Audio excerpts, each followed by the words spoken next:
हेची थोर भक्ती आवडते देवा, हेची थोर भक्ती आवडते देवा, संकल्पावी माया संसाराचे, ठेविले अनंते तैसेची राहावे, चित्ती असू द्यावे समाधान, वाहिला उद्वेग दुःखची केवळ, वाहिला उद्वेग दुःखची केवळ, भोगणे ते फळ संचिताचे, ठेविले अनंते तैसेची राहावे, चित्ती असू द्यावे समाधान,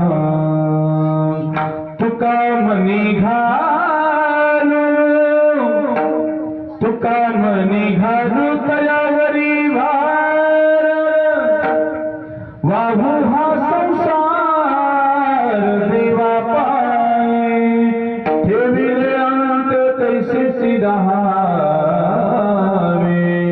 चित्ती असू द्यावे समाधान विठ्ठला।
पावी माया संसाराची ठेविले अनंत तैसेची राहावे चित्ती असो द्यावे समाधान समचरण सरोजम सांगणी लांब दाभम जगननीत पाणी मंडन मंडलाम तरुण तुळशी माला कंजन रंजनेत्रम सदैव बलहास विठ्ठलां चिंतयामि पांडुरंगा करू प्रथम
निवृत्ती उदारा सोपान देवा मुक्ताबाई नमो त्रिभुवन पावनी आदत्त जननी देवाची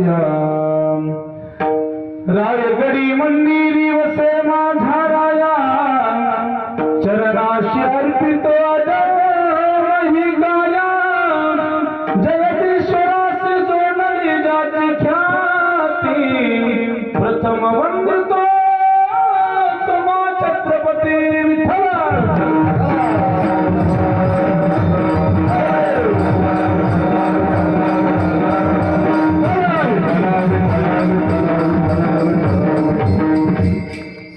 चित्रोद भक्ती आवडती देवा संकल्पावी माया संसाराची ठेविले अनंते तैसेची राहावे चित्ते असो द्यावे समाधान प्रस्तुत प्राप्तस्थली प्राप्त प्रसंगी आजच्या पवित्र अशा कीर्तनोपदेशासाठी निवडलेला अभंग महान भगवत भक्त देऊचे सुप्रसिद्ध साधू आपल्या सर्वांचा संसार सुखाचा व्हावा म्हणून स्वतःच्या संसाराकडे दुर्लक्ष करून जगाचं कल्याण करण्यासाठी महाराष्ट्राच्या मातीत जन्माला आलेले महान संत नव्हे तर वयाच्या 16व्या वर्षी त्यांनी हिंदवी स्वराज्य स्थापन केलं अशा छत्रपती शिवाजी महाराजांचे धर्मगुरु जगद्गुरु तुकोबाराय यांचा 4 चरणाचा उत्कृष्ट असा अभंग असून अभंगाच्या माध्यमातून तुकोबारायांनी इच्छावाद या भूतलावरती जन्माला आलेल्या जडजीवांना उपदेश करत असताना सांगितलं यथार्थ भक्तीचं वर्णन काय आहे तर पूर्ण यथार्थ भक्तीचं वर्णन या अभंगामध्ये प्रतिपादित केलेलं आहे भजन करावे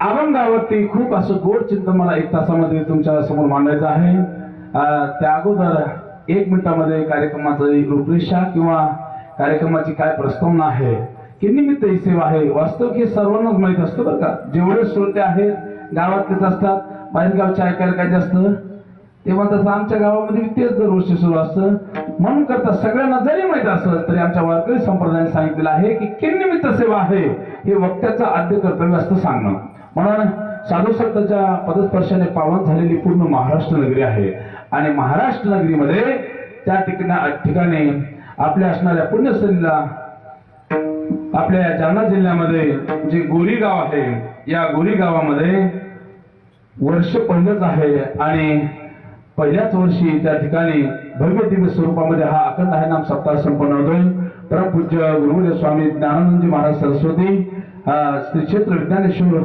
संस्था आपेगाव यांच्या आशीर्वादाने व सुंदर या कार्यक्रमामध्ये सगळ्यांना त्या ठिकाणी प्रवृत्त करणारे आणि ज्यांच्या विशेष मार्गदर्शनाने हा अखंड हरिनाम सप्ताह सुरू आहे कारण आज असे अखंड हरिनाम सप्ताह करायचे म्हटल्याच्या नंतर सर्वात महत्वाचं मॅनेजमेंट असतं पहा आणि हे मॅनेजमेंट करत असताना एखादा असा खूप याच्यामध्ये मुरलेला माणूस पाहिजे संप्रदायामध्ये, बरं का. त्यावेळेस तुमच्या या कार्यक्रमाला एक वेगळी झालर त्या ठिकाणी प्राप्त होत असते. म्हणून त्यांच्या विशेष मार्गदर्शनाने या ठिकाणी जो कार्यक्रम सुरू आहे, वाटत नाही आल्यानंतर पहिलं वर्ष असं म्हणून. गाडीतून उतरल्याबरोबर एकदम प्रसन्नता वाटली. गाव छोट आहे, श्रोते जरी कमी असले तर एवढी सुंदर प्रसन्नता आहे, एवढी सुंदर प्रसन्नता आहे. मी म्हणतो या पहिल्याच वर्षी पंढरपूरच्या ठिकाणी विठेवर उभा असणारा जो पांडुरंग आहे ना, भगवंत, तो नक्की आपल्या गावात 7 दिवसासाठी आलेला असतो. आणि या सुंदर अशा कार्यक्रमाची संकल्पना आणि ज्यांच्या माध्यमातून सुंदर हे धर्म कार्य सुरू आहे, असे आमचे जीवलग मित्र, महाराष्ट्रातील एक थोर अभ्यासू व्यक्तिमत्व. हे असं का म्हणतो माहिती का, असे भरपूर माझ्यासारखे तुम्हाला महाराज भेटतील, पण अभ्यास करून लोकांमध्ये त्या ठिकाणी जागरूकता निर्माण करून अज्ञान रूपी अंधकार घालून ज्ञान रूपी प्रकाश टाकण्याचं कार्य करणारी जी ज्ञानेश्वरी आहे ना, त्या असणाऱ्या ज्ञानेश्वरीवरती सुंदर चिंतन मांडणारे, ज्ञानेश्वरीचे गाढे अभ्यासक असणारे माझे जीवलग मित्र आदरणीय गणेश महाराज बोत्रे यांच्या विशेष मार्गदर्शनाने या ठिकाणी हा कार्यक्रम सुरू आहे. त्या योगे आजच्या सुंदर अशा कीर्तनासाठी पहिली चाल त्यांनी गोड अशी गायली, असे आदरणीय आमचे शिवाजी महाराज माने यांनी खूप गोड सुंदर अशी त्या ठिकाणी चाल गायली. त्यांना मनापासून धन्यवाद देतो. त्यांना सहाय्य करणारे आमचे आदरणीय पांडुरंग महाराज, त्यांनाही मनापासून धन्यवाद देतो. बाकी जेवढे दिग्गज महाराज मंडळी आहेत, मला वाटतं सगळ्यांचं प्रेम महाराजावरती, म्हणून सगळेजण आज तुम्ही या ठिकाणी उपस्थित असावेत. या गावामध्ये गोकुळ वृंदावन करण्यासाठी महाराजांनी जीवाचं रान करत असताना हे सगळे त्या ठिकाणी दिग्गज मंडळी आज कीर्तनासाठी उपस्थित आहेत. आनंद वाटतोय. उत्कृष्ट गोड अशी मृदंगाची साथ ज्यांची आहे, असे आदरणीय मृदंग विशारद आपले पुरुषोत्तम महाराज. गोड त्यांचा हात आहे, गोड त्यांचं रूप आहे, गोड त्यांचा स्वभाव आहे. बघितलं की बघा किती हसायला चेहरा आहे. बस अशीच सुंदर सेवा करतच राहिले महाराज. भगवंत नक्कीच तुमच्या लवकर कृपा करेल. कृपा आहे भगवंताची. सुंदर इकडे विडेकरी आहेत, चौकदार आहेत. मला वाटतं गावामध्ये सुंदर भागवत कथा पण आहे. आदरणीय भागवताचार्य भगवंत महाराज मुळे गोंदीकर यांची गोड सुंदर असणारी भागवत कथा आहे. ज्या गावामध्ये भागवत कथा असते ना, आता मी भागवत कथाच करतो म्हणून सांगतो, ज्या ठिकाणी भागवत कथा आहे, डोंगरीजी महाराज सांगायचे, महाराज ते गाव नसून एक प्रकारचं तीर्थ बनतं. आणि तीर्थ बनत असताना साक्षात कृष्ण कन्हैया 7 दिवस नाही तर 8व्या दिवशी जोपर्यंत काल आहे ना, तोपर्यंत सगळ्यांच्या हृदयामध्ये त्या ठिकाणी थांबलेला असतो. म्हणून करता खूप सुंदर देखणा मंडप आहे. संस्थेच्या त्यांनाही मनापासून धन्यवाद. आजचं कीर्तन त्यांच्या विशेष सौजन्यामधून आहे. ते आदरणीय श्रीमंत जानकीराम तिळवणे याचं आजच्या कीर्तनासाठी सौजन्य आहे. आनंद वाटला. दर दिवसचे कीर्तनाचे यजमान वेगवेगळे आहेत आणि महाराज इथं कीर्तन करायला खुश होऊन जाणार. पहा, अजून सासरवाडीचं निमंत्रण मला आंब्याचा रस खायला अजून आलो नाही बरं 2025 मध्ये. पण इथं आल्याबरोबर मला महाराज निघतानीच म्हटले की महाराज जेवण्यासाठीच या. असा फोन नसतो, फक्त असं असतं महाराज नियोजन करते महाराज किती वाजता येणार आहे. पण एक खूप जीवलग मैत्री आमची गणेश महाराज. ते म्हणजे महाराज जेवून येऊ नका, इथं आल्यानंतर आपण सोबत जेवू. आणि या असणाऱ्या सध्याच्या सिडनीवरच म्हणायचं का, थोडस या धावपळीच्या काळामध्ये एकमेकांना भेटायचं जरी म्हटलं तरी महाराज या 2-3 महिन्यात नोकरी भेटी होत नाही. पण आज मला थोडस आश्चर्य वाटलं, 7 दिवस महाराज गावात थांबणार आहे. ते म्हटले महाराज 7 दिवसात एकही कार्यक्रम व्हायचा घेतला नाही. विशेष महाराजांसाठी एकदा टाळ्या वाजवा सर्वांनी. छोटस गाव आहे पण तरुण मंडळ भरपूर कार्यक्रमात दिसत आहेत. तुम्हाला एक सांगू, महाराजांनी आलेले सांगितलं म्हणे, महाराज गावात असा कार्यक्रम करायचा म्हटलं तर तरुण मंडळ लागतं. इथल्या तरुण मंडळाचं खरंच खूप सहकार्य म्हणे. तरुणाशिवाय कुठलाच कार्यक्रम होत नाही. कारण आमच्या महाराष्ट्राच्या मातीलाच किंमत त्याच्यामुळे आहे. छत्रपती शिवाजी महाराजांचं शिवचरित्र सांगताना अनेक कविकर्त्यांनी, दिग्गजांनी, इतिहासकारांनी सांगितलेलं आहे, घासल्याशिवाय धार नाही तलवारीच्या बातीला, आणि या तरुणाशिवाय पर्याय नाही महाराष्ट्राच्या मातीला.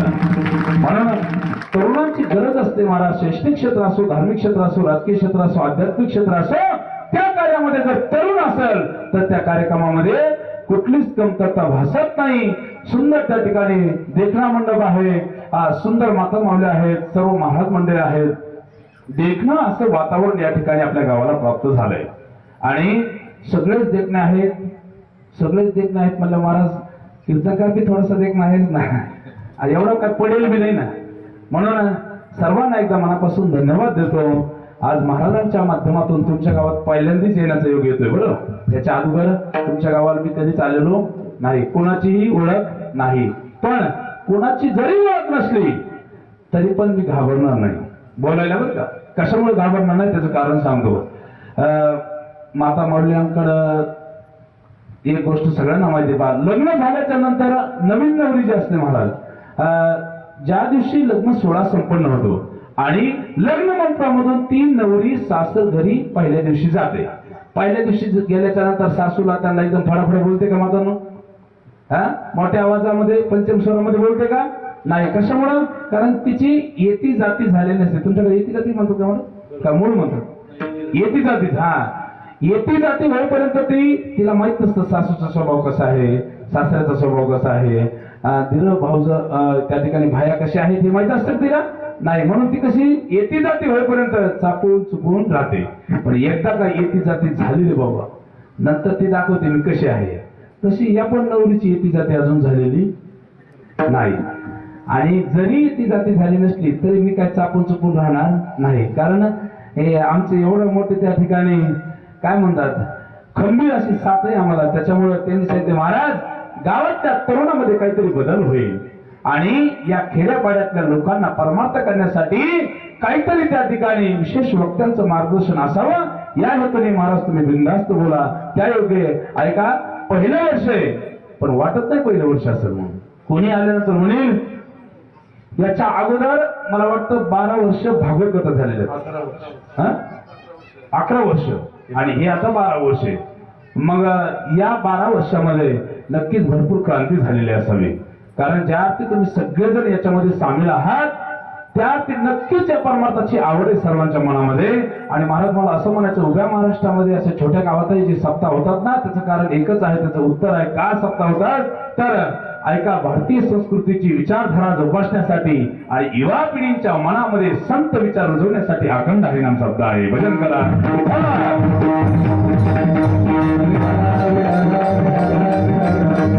चला, प्रस्तावनेमध्ये वेळ घालायचा नाही, फक्त 1 तास आहे माझ्याकडे बोलण्यासाठी. ऐका, फार चरणाचा अभंग नाही पण 4 चरणाचा अभंग त्या ठिकाणी निवडलेला आहे. चला 4 चरण आपण समजून घेऊया. पहिलं चरण काय आहे तर महाराज म्हणतात संसारामधली त्या ठिकाणी माया जी आहे ना ती भगवंताला अर्पण करून टाकायची. सर्वात भगवंताला आवडणारी सर्वात मोठी भक्ती, पहिलं चरण. दुसऱ्या चरणामध्ये महाराज म्हणतात भगवंताने तुम्हाला जसं ठरवलंय ना त्या परिस्थितीमध्ये तुम्ही समाधानाने आनंदाने जीवन जगा. दुसरं चरण आहे. संसार करत असताना सुख दुःख तुम्हाला येणार आहे. सुख दुःख येत असताना कधीच त्या ठिकाणी निराश व्हायचं नाही. अहो, जर एखाद्या दिवस जर थोडं दुःख आलं तर समजून घ्या संचिताचं प्रारब्धाचं काहीतरी कर्म असावं, ते आपल्याला भोगावं लागणार आहे. अभंगाचं 3रं चरण आहे. आणि महाराज म्हणतात जेवढं काही तुम्ही संसार करता ना, जीवन जगत असताना जेवढे कर्म करता त्या सर्व कर्माचा संसाराचा भार भगवंतावरती त्या ठिकाणी लादून द्या, भगवंताला वगळून टाका. झाला अभंगाचे 4 चरण. अभंगाचा अर्थ सगळ्यांना समजला? अभंग कोणाचं ते समजलं? जा निवांत आता झोपी सगळे. महाराज इथे आम्ही झोपा घ्यायला आलो नाही. इथं आल्याच्या नंतर आम्हाला नक्कीच काहीतरी भेटणार आहे. इथं आल्यानंतर खूप फायदा आहे महाराज, खूप मोठा लाभ आहे. सुख आणि समाधानाचं साधन जर कुठं असेल तर फक्त आमच्या वारकरी संप्रदायामध्ये भजनामध्ये कीर्तनामध्ये त्या ठिकाणी आहे. समाधान वाटलं, एवढं छोटंसं गाव आहे, एवढे तरुण मंडळ गाव ते सगळे एकत्र आले महाराज. खूप आनंदाची गोष्ट आहे. कारण परमार्थ कोणासाठी महाराज?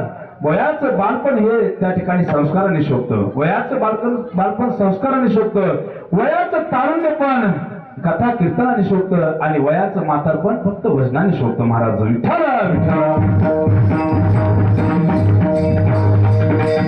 म्हणून आज प्रत्येकाला त्या ठिकाणी आस लागलेली महाराज कुठेतरी सुख भेटेल.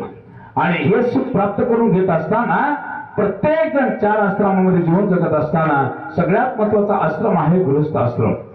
ब्रह्मचर्य, गृहस्थ आश्रम, वानप्रस्थ आश्रम आणि संन्यास आश्रम. किती आश्रमाचे प्रकार आहेत? 4.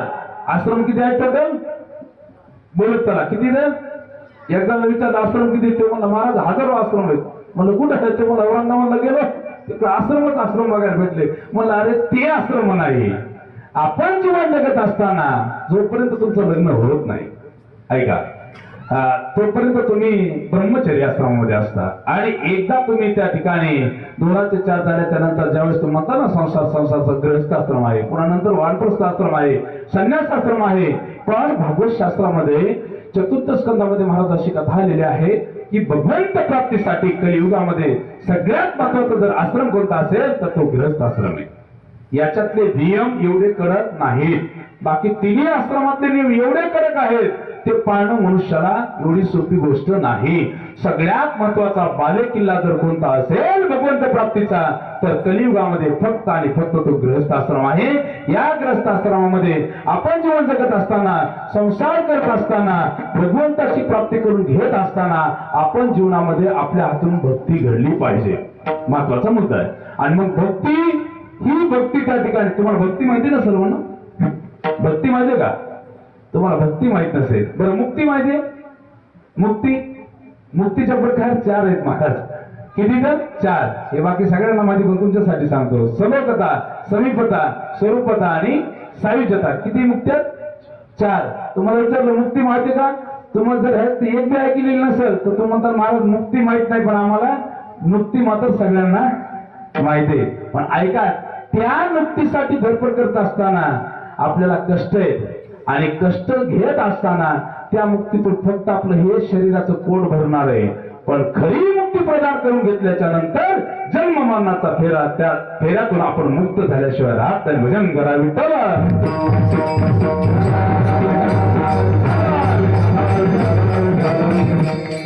आणि या जन्म मरणाच्या फेऱ्यातून मुक्त व्हायचं असेल आणि इच्छावत या भूतलावरती आपल्याला जीवन जगत असताना समाधानाने जर जीवन जगायचं असतं तर क्षेत्र फक्त एवढंच आहे परमार्थ नेमकं काय तुम्हाला वाटतं महाराज या मंदिरामध्ये आलो कथा ऐकली कीर्तन ऐकलं एखादा अभंग म्हणला एखादी त्या ठिकाणी गवळण गायली म्हणजे परमार्थ नाही महाराज. हे सगळं करत असताना दर दिवस जर दोघांसोबत तुमचे भांडण लागत असतील आणि या वाणीने जर तुम्ही अभद्र बोलत असता वाईट बोलत असता तर परमार्थाला तुमच्या 0 किंमत आहे. मग परमार्थ नेमकं काय आहे महाराज ऐका. जरी तुम्ही त्या ठिकाणी तुमच्या कामामध्ये व्यस्त असताना इकडे कधी जरी नाही आलात तिकडे तर यायचंय पण वेळच भेटला नाही. तुम्ही कुणाच्या तरी शेतामध्ये कामाला आहेत महाराज 1 मिनिटही मला इकडे यायला वेळ नाही तिथेही इमान एकदारे फक्त भगवंताला एवढीच प्रार्थना की देवा आजचा दिवस खूप छान गेलेला आहे आजची रात्रही खूप सुंदर गेली उद्याचा दिवसही असा आनंदात जाऊ दे तेव्हा तुझे लाख उपकार आहेत. बस तुमच्या जीवनातली खरी भक्ती त्या ठिकाणी झाली. पण ती आपल्याला करता आली पाहिजे तशा पद्धतीने करता आली पाहिजे. इमाने इतबारे जर आपण कर्म करत नसू तर महाराज भगवंत म्हणत असेल आणि या प्रत्युत्तरावरती नरदे याला मी दिला पण तो त्याने असाच वाया घातला. इथे आल्यानंतर भगवंताने हा नरदे कशासाठी दिला महाराज. देव दिला देहा भजन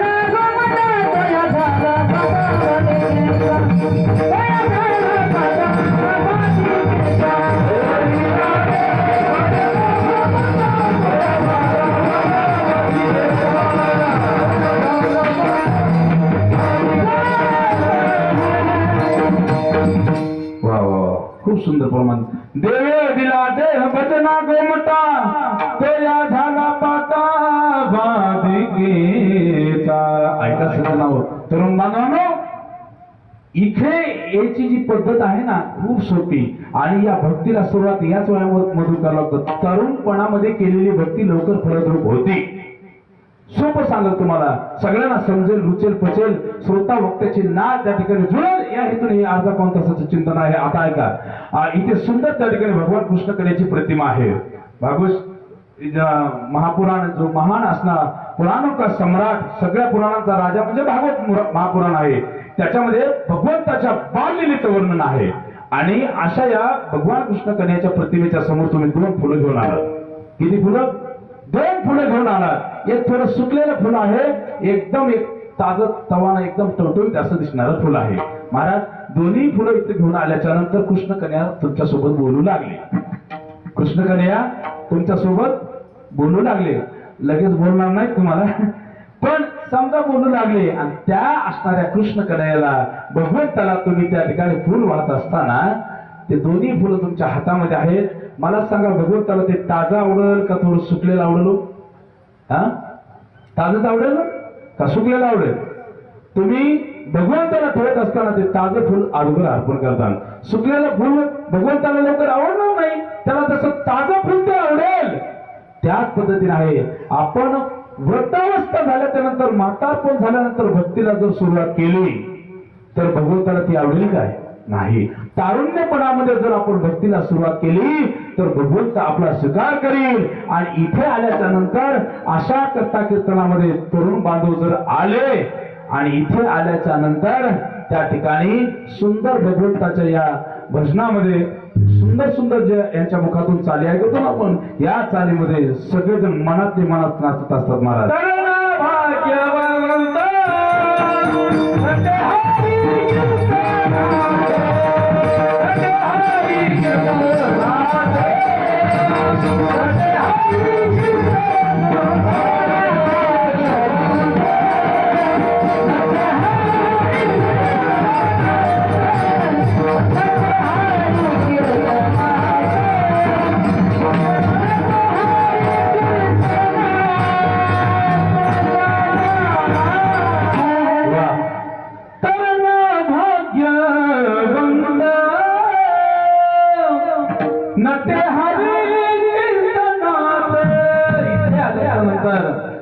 तरुणपणामध्ये भक्ती महाराज, आणि ती भक्ती माझ्या भगवंताला आवडते.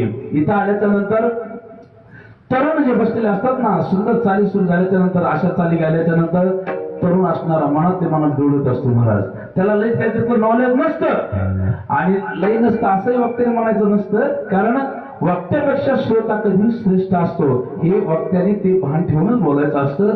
तेव्हा तो तरुण असणारा मनात डोलतो आणि मनातच नाचू लागतो. नाचू की तेरा रंगी, नाचू की तेरा रंगी, नाचू की तेरा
नाचू कीर्तनाचे रंगी, ज्ञानदीप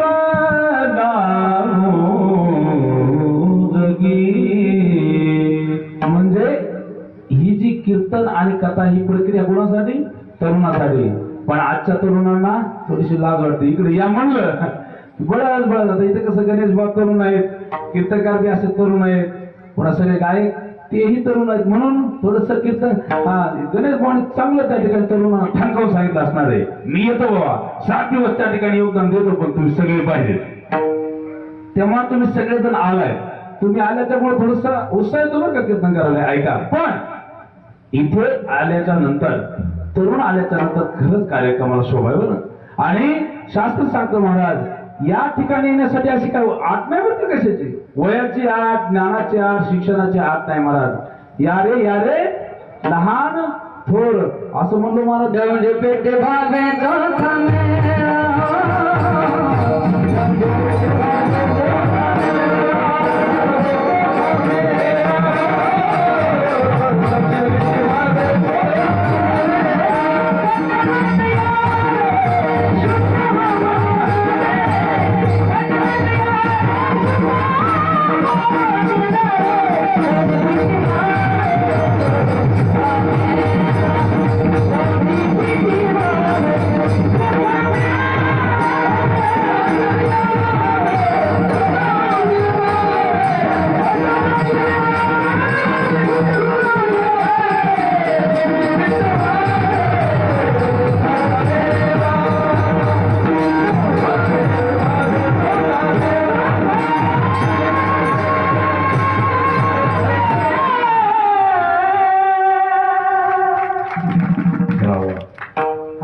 वाजल्या टाळ्या सगळ्यांनी वाजवा टाळ्यावर मी काय जीएसटी नाही राहो हो सगळ्या गोष्टी जीएसटी आली टाळ्यावर काय अजून जीएसटी सरकारने लावलेलं नाही एखादं असं तुम्हाला सुंदर आवडलं गायन आवडलं एखादं त्या ठिकाणी एखादा शेर आवडला एखादं वाक्य आवडलं की टाळ्या व्हायला पाहिजे काय सुंदर गायलं महाराजांनी स्वरामधलं गायन असतं ना महाराज संगीतामध्ये एवढी ताकद आहे गणेश भाऊ मी वृंदावनला त्या महाराजाकडे शिकत होतो ना तर दिवस मला ते एक भजन म्हणायला लावायचे राधाराणीचं मी एकदा भजन गायलं एक बार तुला बनकर देखो मेरे सावरिया राधा रो रो गई गुरुजींनी सांगितलं संगीतामध्ये किती ताकद आहे हरिण नावाचा प्राणी सगळ्याला माहिती आहे ना हरणाला पकडण्यासाठी तो पारधी जो असतो ना बिनू नावाचं वाद्य वाजत असतं त्या ठिकाणी असं जाळं टाकलेलं असतं महाराजांचं गोड गायन ऐकलं आणि ते इथं लागलं महाराज असं सगळं म्हणून बोलायलो ऐका त्यावेळेस ते हरिण ते स्वर ऐकत ऐकत मोहून जातं आणि त्या पारधीने टाकलेल्या त्या जाळ्यामध्ये अडकून जातं पारधी पकडतो आणि पकडल्याच्या नंतर आता पारधी त्या हरणाला मारणार आहे लक्ष द्या पारधी त्या हरणाला मारणार आहे त्यावेळेस त्या हरिण हसत हसत त्या पारध्याला बोलतं अरे माझ्या अंगाचे तुकडे तुकडे कर ऐका माझ्या अंगाचे तुकडे तुकडे कर पण आता वाजवलेलं हे जे वाद्य ना तू बिनू नावाचं वाद्य ते मला 100 वेळेस ऐकव नंतर माझ्या अंगाचे तुकडे तुकडे कर हे गायनातली ताकद आहे महाराज म्हणून असा मृदंग असं गायन असल्यानंतर महाराज जो टाइम दिलेला ना किती 10चा महाराज थोडा तरी पुढे सरकारशिवाय राहत नाही भजन करावे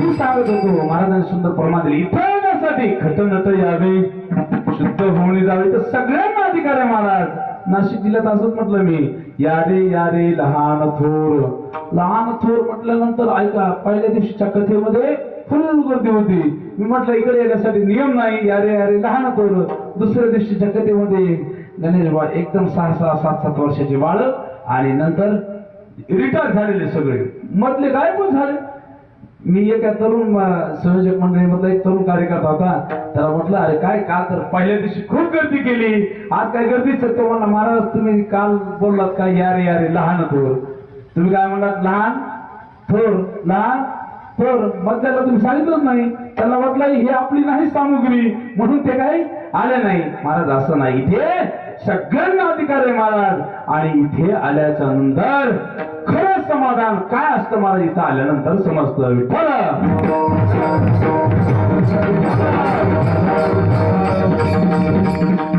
प्रत्येक जण आपापल्या कामामध्ये व्यस्त आहे महाराज तुम्हाला माहिती आहे किती वर्षाचं आयुष्य आहे खूप कमी दिवसाचे महाराज एक दिवस भरपूर उडून जायचंय तुम्हाला कलियुगातल्या माणसाला जर सांगितलं आपण छातीवरती हात ठेवून सांगा किती वर्षाची आयुष्य मर्यादा आहे कोणीच सांगू शकत नाही महाराज कारण का आपल्याला माहित नाही शास्त्रामध्ये त्या ठिकाणी सांगितलंय 100 वर्षाची आयुष्य मर्यादा पण 100 वर्षात काय सगळ्या जगत नाही एक दिवस भरपूर त्या ठिकाणी उडून जातात त्या असणाऱ्या संत महंतांनी सांगितलेलं आहे शास्त्रकारांनी सांगितलेलं आहे की आपल्याला वाटतं 100 वर्ष आपण जगतो पण नाही महाराज कधी 30व्या वर्षी त्या उलटा होईल कधी 50व्या वर्षी कधी महाराज एखादा लयच पुण्यवान असला सप्त्यामध्ये पंगत घालणारा पट्टी सगळ्यांच्या अगोदर देणारा बघून तर म्हणजे अरे याची गरज आहे आपल्याला याची गरज आहे एखाद्याला 80 वर्ष पुन्हा सप्त्यामध्ये तळमळीने दरवर्षी पहिल्यांदा म्हणणार नाही सप्ताह व्हायलाच पाहिजे कमी जास्तीला मी आहे असं म्हणणारा असला तर भगवंत म्हणजे नाही अजून याला 10-15 वर्ष म्हणजे तो 100 पर्यंत तो गाठू शकतो भगवंताची कृपा झालं पण एखादा मला नाही घुणघुण दरवर्षी काय असतं साधू येणार तर येणार पुन्हा नंतर त्याला जर नाही आवडलं काही गोष्टी कोणाला काय म्हणणार नाही पण कीर्तनकारांनी गाडी बिडी आणली पार्किंगला लावली इकडे सगळं सुरू असतं त्याची पंक्चर तरी गाडी करणार हा पुन्हा स्वतः नव्या चपला तो कधीच घेत नसतो येतो रिताल्याच नव्या महाराजाच्याच हाणतो महाराज लोक चांगले चपला असतात त्याच्याच हाणणार आशाचा टेम्पो 50व्या वर्षीच किंवा 30व्या वर्षी 35व्या वर्षी महाराज ऐका प्रत्येक जण आपल्या कामात व्यस्त आहे एक दिवस आपल्याला जायचंय महाराज एक दिवस जायचे पण आपण निघून गेल्यानंतर आपलं नाव अनेक वर्ष जिवंत राहावं याच्यासाठी मनातून भगवंताची भक्ती करावी लागते आणि ती भक्ती दुसरी कोणतीच नाही. तुम्ही जो संसार करतात जेवढं काय तुमच्या डोळ्यात तुम्हाला दिसतं सज्जन हो ग्रामस्थ मंडळीनं तरुण बांधवांनो ती असणारी संसारातली माया सदैव त्या ठिकाणी फक्त भगवंताला अर्पण करायचे अभंग असं प्रथम याची तोड भक्ती